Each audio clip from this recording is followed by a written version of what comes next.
Who could imagine that a billionaire, tired of fake smiles and empty parties, would hand his fortune to a poor cleaning lady, only to realize her choice would change not just his money, but his heart? Before we dive into the story, comment below where you're watching from. Enjoy the story, everyone. Crystal chandeliers threw fractured light across the ballroom, catching on sequined gowns and polished champagne flutes. To anyone else, the gala looked dazzling, but to Daniel Rose it felt like a hollow performance he had watched too many times. A woman in a red dress leaned close, phone angled just right. "Smile for my followers, Danny," she cooed, snapping a photo before he could protest. Daniel forced the corner of his mouth upward. The flash seared, the applause around him swelled, but his chest remained empty. He slipped away toward the terrace, loosening his tie. James Whitford, his oldest friend and advisor, found him leaning against the railing. "You're leaving your own party again," James teased, sipping whiskey. Daniel's gaze drifted over the glittering skyline. "They don't even see me, James. Just the bank account attached to my name. That's rich coming from a billionaire. It's lonely coming from a man." James studied him. "So do something about it. Test them. See who's here for you and who's here for the shine." Daniel's lips pressed into a thin line. "And how do you suggest I do that?" James smirked. "Give them what they want most, money. But watch what they do with it." Daniel turned, intrigued despite himself. "You mean, hand them a fortune and see who spends it on what?" "Exactly. You'll learn more in 3 days than in 3 years of empty dinner dates." The seed was planted. That night, when the last champagne glass clinked and the last fake laugh faded, Daniel sat at his mahogany desk. He signed for envelopes, each containing a black credit card with no spending limit. For women, 3 he knew too well: his ambitious assistant, his glamorous ex, his image-obsessed PR manager. The fourth he chose on impulse. The sound of a mop bucket rolling echoed down the hallway. "Maya," he called. The young cleaning lady froze, clutching her rag. "Yes, Mr. Rose? I'll be out of your way in a minute." He held out the 4th envelope. "Take it." She blinked. "Take what?" "A credit card. Unlimited. Spend it on whatever you want for 3 days." Her laugh spilled out, light and disbelieving. "Sir, I scrub your floors. I can't even get approved for a normal credit card." "You don't need approval. Just take it." She hesitated, eyes wide. "And if I accidentally buy the moon?" For the first time all evening, Daniel almost smiled. "Then I'll send the bill." She tucked the envelope into her pocket, shaking her head. "Rich people and their games. Fine. But don't expect miracles, Mr. Rose. I'm not like the women in your ballroom." "That's the point," he murmured as she walked away. And for the first time in years, Daniel felt a spark of curiosity strong enough to cut through the emptiness.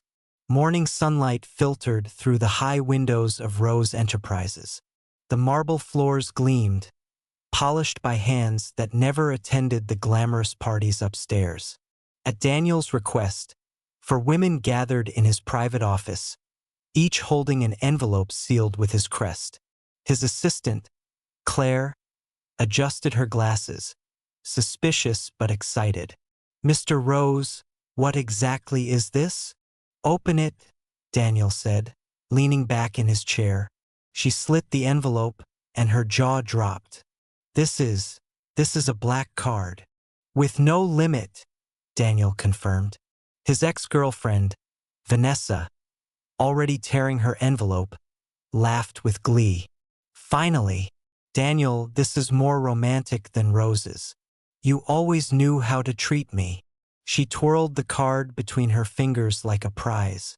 Across the room, his PR manager, Bianca, arched a brow. "Is this a publicity stunt? Because if it is, I can spin it brilliantly." No stunts, Daniel replied. 3 days. Spend it however you like. No rules. They looked at each other, eyes glittering with unspoken competition. At the far end of the office, Maya stood awkwardly in her work uniform, envelope clutched tight. She hadn't opened hers yet. Go on, Daniel urged. She tore it slowly, revealing the same card. Her eyes widened, then narrowed. Is this a joke? Do I look like I'm joking? Honestly, you always look like you're joking, just never laughing. A ripple of laughter passed around the room, except Daniel, who only studied her with interest. So what's the catch? She pressed. No catch. Spend it however you wish. Vanessa leaned close to Maya, smirking. Oh, sweetheart, you could finally buy yourself a real dress. Something better than those janitor's shoes. Maya flushed, but lifted her chin. Good thing dignity doesn't come in designer boxes. I guess I'll have to improvise. Claire, scribbling notes, already muttered, Stocks. I can multiply this tenfold. Bianca's eyes gleamed. I'll throw the charity gala of the year. Press will eat it alive. Vanessa, Paris, diamonds. And Daniel will finally remember what a woman should look like. She shot Maya a cruel glance. Maya stuffed the card back into the envelope, muttering, Some of us don't need Paris. Some of us just need enough to matter. Daniel caught the words. His lips curved, not quite a smile, but close. As the women left the office, chattering and plotting their lavish purchases, Maya lingered behind. She tapped the envelope against her palm. 3 days, right? She asked. Yes. Then don't hold your breath, Mr. Rose. You'll be disappointed. She turned and walked out, mop bucket squeaking down the hall. Daniel's advisor James stepped in, watching her leave. She's the one you're curious about, isn't she? Daniel folded his hands. She's the only one who isn't playing to win me. And with that, the test truly began. 3 days later, the women returned one by one, each with a different glow of triumph in her eyes. Daniel sat in the boardroom with James beside him, arms crossed, expression unreadable. For chairs faced him, and on the polished table lay for sleek folders, each stuffed with receipts and statements. Claire entered first, heels clicking sharply, her hair pinned in its usual no-nonsense bun. She adjusted her blazer, then slid a neat pile of papers across the table. Mr. Rose, I invested wisely, she announced. Stocks, bonds, advanced leadership courses. Every cent will grow. I didn't waste this opportunity. I multiplied it. Daniel arched a brow. Multiplied for whom? Claire? She smiled thinly. For us. I've worked at your side for years. You need someone who thinks long-term. My use of this card proves I am indispensable. Her voice carried certainty, but her eyes flickered with hunger. Daniel said nothing, just nodded and motioned her to sit. Next came Vanessa, his ex-girlfriend, draped in a glittering silver dress that still bore the boutique's tag. She strutted in, perfume sweeping before her. Darling, you'll be so proud of me, she purred, tossing glossy receipts onto the table. Paris, Dior, a little yacht rental. The best things in life, finally given to the woman who deserves them. Daniel tapped one receipt. A necklace worth 200,000? 3 days, Vanessa. She tilted her chin. And I wore it on the yacht in St. Tropez. Everyone asked who gave it to me. I told them you did. Don't pretend you don't enjoy the attention. His mouth tightened. Attention fades. Jewelry does too. She only smirked, draping herself into the chair like a queen who had already won. Bianca entered briskly, a phone glued to her hand, her tone clipped and professional. Daniel, you'll love this. I've secured the Waldorf Ballroom, contracted 3 A-list performers, and pre-sold sponsorship tables. The Rose Legacy Gala will be the event of the season. James raised a brow. That's where all the money went? Bianca scoffed. It's an investment in his brand. Publicity, headlines, reputation. People don't remember good deeds. They remember spectacular ones. Daniel's eyes narrowed. And what about sincerity? She waved a manicured hand. Sincerity doesn't trend. But this gala will. Finally, Maya shuffled in, still in her simple work uniform, hair tied back messily. She set her envelope on the table, not the confident thud of the others, but a soft, almost apologetic drop. I don't have receipts in order, she admitted. I just bought what I thought mattered. Daniel gestured. Show me. She unfolded crumpled papers. Boxes of children's books, shelves of toys, hundreds of soft cotton pajamas in every size. Then came the strangest item, a rainbow wig and a red foam nose. Vanessa burst out laughing. You spent unlimited money on pajamas and clown costumes? Bianca rolled her eyes. Utterly impractical. Maya straightened, her voice steady. I went to St. Jude's Children's Hospital. I asked the nurses what the kids needed. They said warm pajamas, comfortable beds, something to smile at when pain keeps them awake at night. So that's what I bought. And if dressing like a fool for an hour makes them laugh, then that's worth more than a yacht. The room fell silent. Even Vanessa's smirk faltered. Daniel leaned forward, studying her as though seeing her for the first time. You did this quietly? No photos? No headlines? Why would I? Maya shrugged. Their laughter was enough. And besides, who would care about a cleaning lady in a rainbow wig? For the first time in weeks, a faint, genuine smile touched Daniel's face. Later that afternoon, Daniel insisted on seeing it himself. He arrived at the hospital unannounced, with James trailing behind. Through a glass wall, he saw Maya surrounded by children. She wore the clown wig, nose askew, juggling beanbags terribly. A ball bounced off her head, and the kids shrieked with laughter. She laughed too, bright and unguarded. A small boy tugged her sleeve. Miss Maya, read this one. He held out a picture book. She sat cross-legged on the floor, rainbow wig slipping, and began reading aloud, doing voices for every character. The children leaned close, giggling. Daniel felt something tighten in his chest. He hadn't seen this kind of joy in years, joy with no price tag, no agenda. James whispered, Well, do you still think she's playing your game? Daniel's eyes stayed on Maya. No, she's the only one who doesn't even know the rules. As if sensing eyes on her, Maya looked up. For a second, her gaze locked with Daniel's through the glass. He expected embarrassment, but instead she rolled her eyes, grinning. Enjoying the show, boss? She called, loud enough for the children to laugh again. For the first time, Daniel laughed too. A real laugh. And just like that, the walls he had built around himself began to crack. Daniel never thought a hospital could feel like anything but a cage of white walls and whispers. As a boy, he had hated the smell of antiseptic that clung to his father's suits during chemo visits. The endless beeping machines, the hollow faces of people who had forgotten how to hope. It all carved a mark inside him that he had buried under money and marble floors. And yet, walking into St. Jude's that afternoon, trailing just a step behind Maya, he felt something he hadn't expected. Not dread, not suffocation, something warmer. The hallways weren't lined with silence. They were painted with sunflowers, rainbows, crooked stars obviously drawn by small hands.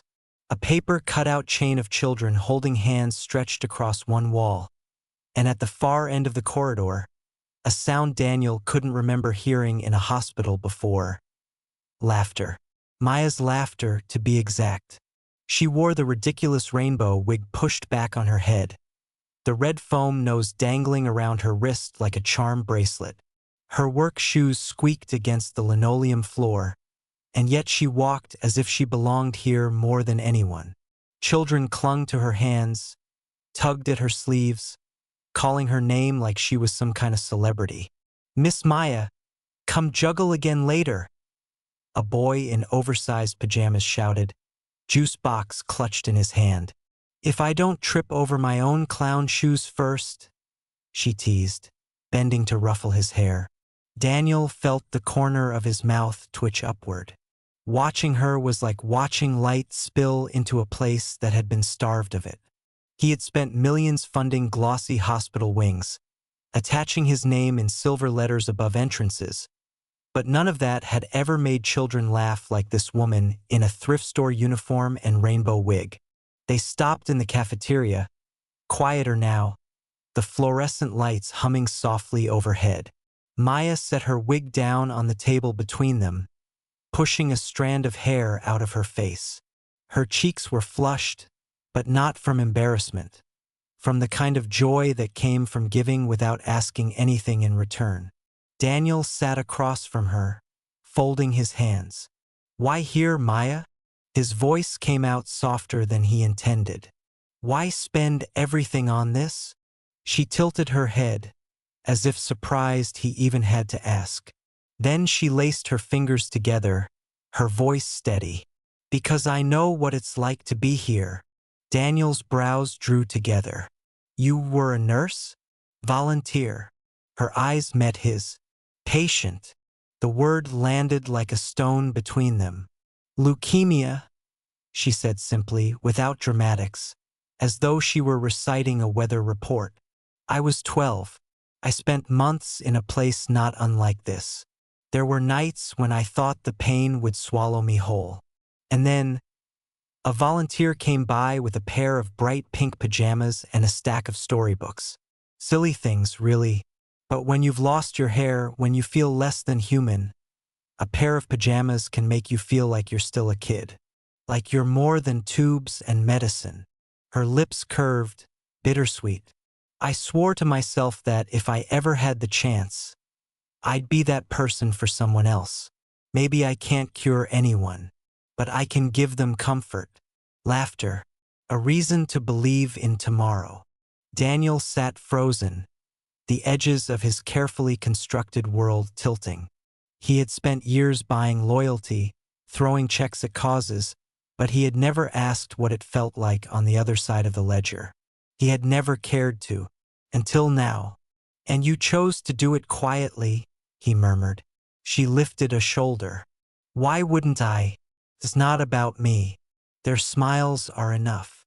For a moment, silence stretched between them. Not the cold kind, but something charged, humming, alive. He studied the curve of her jaw, the faint scar near her temple, the way her eyes didn't waver even under his gaze. She was nothing like the women who had paraded through his life with designer bags and hollow promises. And yet, she was the only one who had ever made him feel seen. He leaned back slightly, his lips curving into something rare, something genuine. "You know, the others bragged about their purchases. One even booked a yacht." Maya chuckled, low and warm. "A yacht? For kids stuck in beds. That's practical." Daniel laughed, really laughed. The sound startled him, as though it had come from someone else. Her eyes lit at the sound. "There," she said softly. "You should do that more often." "What?" "Laugh. You look less like a statue when you do." His smile lingered, crooked, reluctant but real. "And you don't look like a cleaning lady right now. You look like—" He hesitated, the words sticking in his throat, unfamiliar. She tilted her head, challenging. "Like what?" "Like someone who belongs exactly where she is." Her cheeks flushed, and she looked down at the table, fiddling with the red foam nose. "Careful, Mr. Rose. People might start to think you're human after all." For the first time in years, Daniel didn't mind the idea. And for the first time in longer than that, he felt the faint, terrifying thrill of something he thought he'd lost forever falling. The hospital corridors slowly emptied as visiting hours drew to a close. Nurses moved quietly between rooms, soft lullabies playing from the pediatric ward speakers. Daniel found himself reluctant to leave, an unusual sensation for a man who normally counted every wasted minute. But tonight, time didn't feel wasted at all. Felt real. Maya untied the clown wig from her head, stuffing it into a tote bag with a sheepish smile. I think I made more kids laugh than cry today. That's a record. You made me laugh too, Daniel admitted, surprising himself as much as her. She raised an eyebrow. So that sound wasn't a cough? He smirked. Very funny. They walked out together into the cool evening air. The city skyline shimmered beyond the hospital parking lot. For once, Daniel didn't summon his driver. Instead, he asked, "Coffee?" Maya blinked. "With me, unless you plan on scrubbing the sidewalk tonight." Her lips twitched. "Fine, but you're buying. I left all your unlimited money in pajamas and foam noses." They ended up in a small corner cafe, the kind Daniel usually passed without noticing. No velvet booths, no champagne menu, just scratched wooden tables, the hum of an old espresso machine, and a sleepy barista who barely looked up when they walked in. Maya stirred her coffee absent-mindedly, watching the foam swirl. "So, tell me, Mr. Rose, why do you need to test people with credit cards? Doesn't your money already buy you everything?" Daniel leaned back, tracing the rim of his cup. "It buys me noise, tension, smiles that disappear when the lights go off. But it doesn't buy me truth." She studied him for a long moment, then shook her head. "Truth isn't for sale. That's the whole point.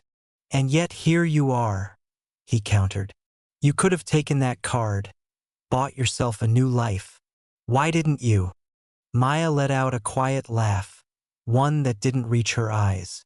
"Because new clothes don't change old scars. Because money doesn't fix loneliness. And because the people who raised me taught me that if you have more than enough, you give. Even if all you have is laughter in a clown wig." Her words settled into him like an anchor. For once, Daniel didn't feel like the one in control of the conversation. He felt like a student at her table.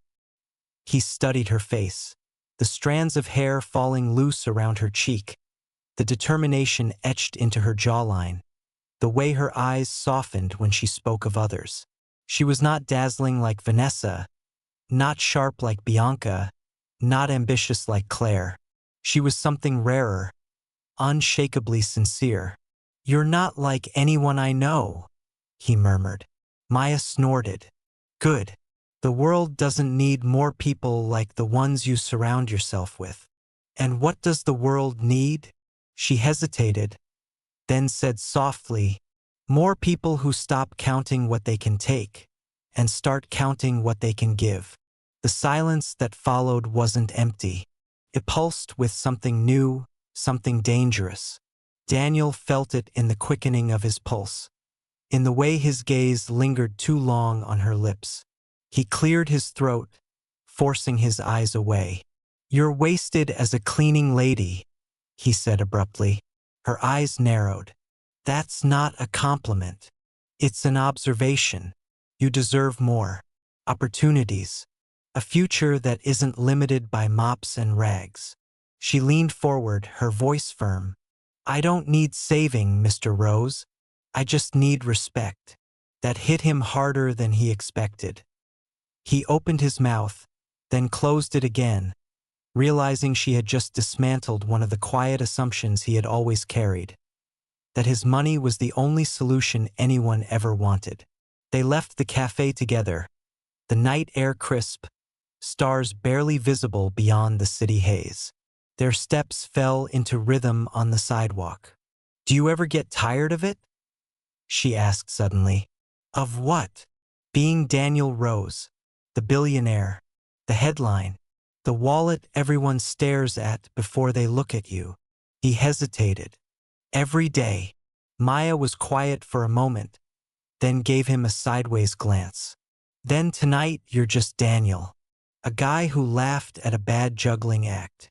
Something in his chest eased. For the first time in years, he felt like more than a name, more than a fortune. He felt seen.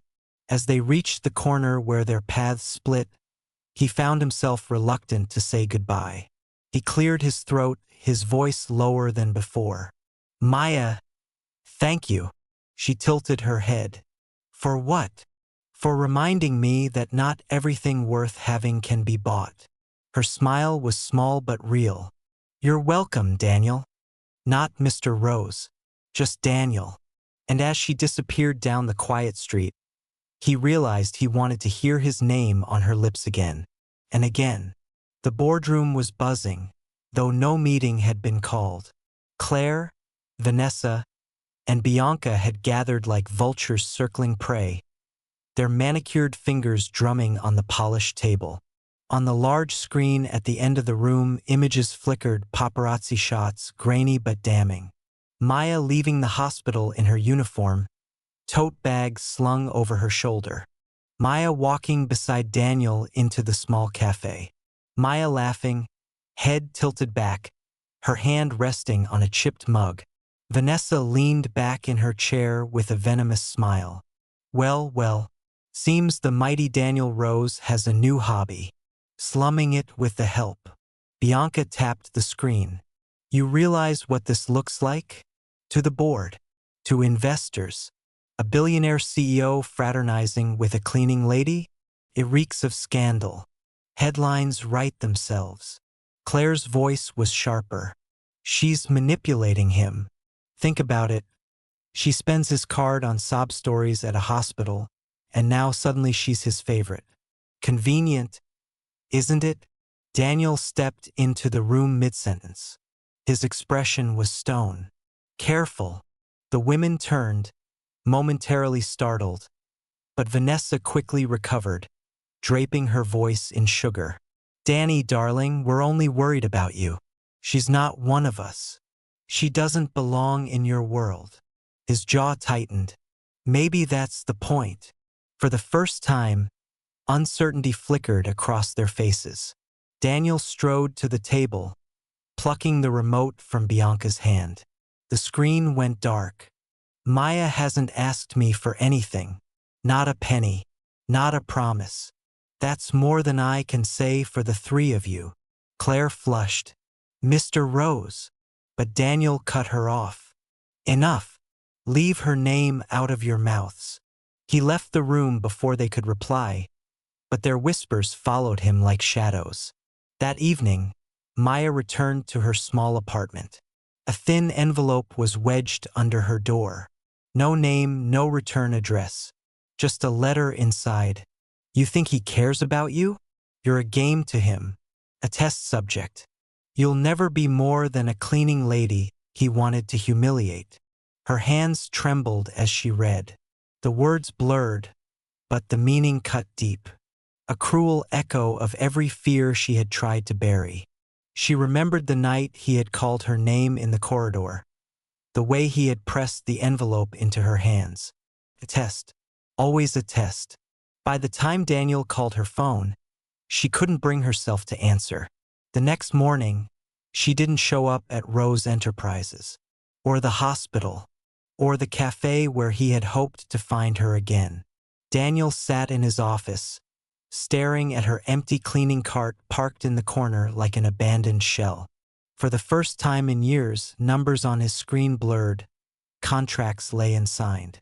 James stepped in quietly. She's gone. Daniel's voice was low. Because of me. You didn't drive her away, didn't I? Daniel turned, his eyes shadowed. I made her part of a game. I gave her a card like she was one of them. I wanted to see what she'd do, and she did something beautiful. And instead of protecting her, I let wolves circle her.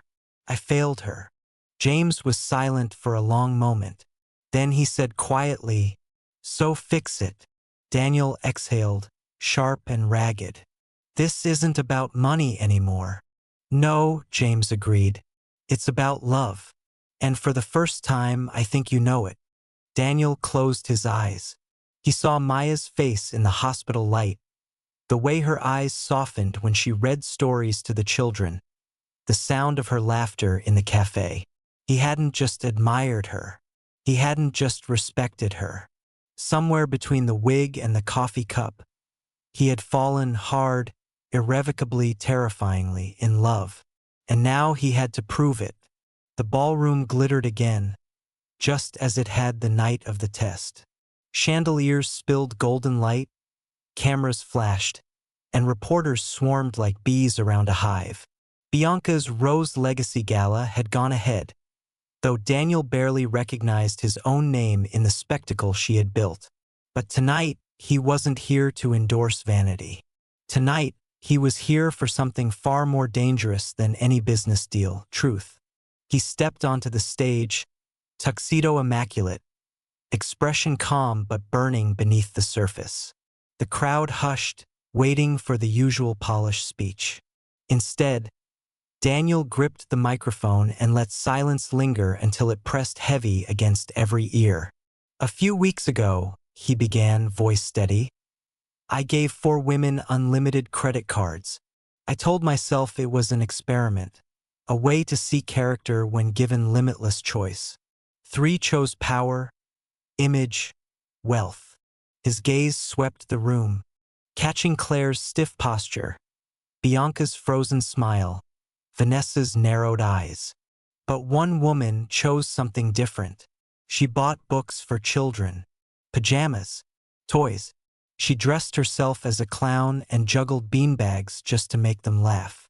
She did it quietly, without cameras, without applause. She did it because her heart is stronger than any fortune I will ever earn. A murmur rippled through the room. Daniel's throat tightened, but he pressed on. "That woman was Maya Lewis, a cleaning lady in my building. And I failed her. I let her believe she was just part of a game. But the truth is, she was the only real thing I've seen in years. Maya, if you're watching this, I owe you an apology. Not just for the test, but for not telling you sooner what you mean to me." The crowd held its breath. Cameras clicked wildly, every word recorded. Daniel let the silence stretch, then finished. "I don't want to test you. I want to love you. If you'll let me." The gala ended in chaos. Reporters chasing sound bites, investors muttering, Claire and Bianca scrambling to spin the narrative. But Daniel ignored them all. He left the ballroom, tie undone, and walked into the night, his heart hammering in his chest with an unfamiliar mix of hope and fear. Outside his mansion, headlights glowed. A modest car pulled up, and the door opened. Maya stepped out, wearing her simple work clothes, tote bag slung over her shoulder. For a long moment, neither spoke. The wind tugged at her hair. Her eyes searched his, wary, wounded, but alive. "You didn't have to do that," she said finally, voice low. "Yes, I did," Daniel answered. "Because I don't care if the whole world laughs at me. I needed you to know the truth." Her lips trembled. "The truth? That I was just an experiment." He shook his head, stepping closer. "The truth is, I thought I was testing you, but you were testing me all along. And without even trying, you showed me who I really am, who I want to be. Not Daniel Rose, the billionaire. Just Daniel. Yours if you'll have me." Tears shimmered in her eyes. She let out a shaky laugh. "You sound ridiculous." "I probably do. And your tuxedo looks even worse without the bow tie." He grinned, relief flickering in his chest at the spark of her humor. "Then tell me how to fix it. Teach me how to live like you do, with less fear, with more heart." For a long breath, she hesitated. Then she closed the distance between them. Her hand rose, brushed against his jaw, grounding him. "You don't need to be taught, Daniel. You just need to stop hiding." And before doubt could creep back in, she kissed him, soft, certain, the kind of kiss that dissolved walls and rewrote futures. Weeks later, the hospital courtyard bloomed with laughter. A new wing opened, not with champagne glasses or celebrity performers, but with children cutting the ribbon themselves. Maya stood at Daniel's side, no longer in uniform, but in a simple blue dress he swore made her shine brighter than any diamond. He bent to whisper in her ear as the children swarmed the playground. "You know, I've made plenty of investments, but this you will always be the best one." Maya smiled, slipping her hand into his. "Careful, Mr. Rose. You're starting to sound human again." He laughed, unguarded and free, and kissed her temple. For the first time in years, Daniel didn't feel like a man testing the world. He felt like a man who had finally found his home in it. What score would you give this story? Leave your rating in the comments. From 0 to 10, I read every single one. Subscribe to the channel and turn on notifications so you don't miss the next story. And if you want more emotional tales right now, don't forget to check out the videos appearing on your screen.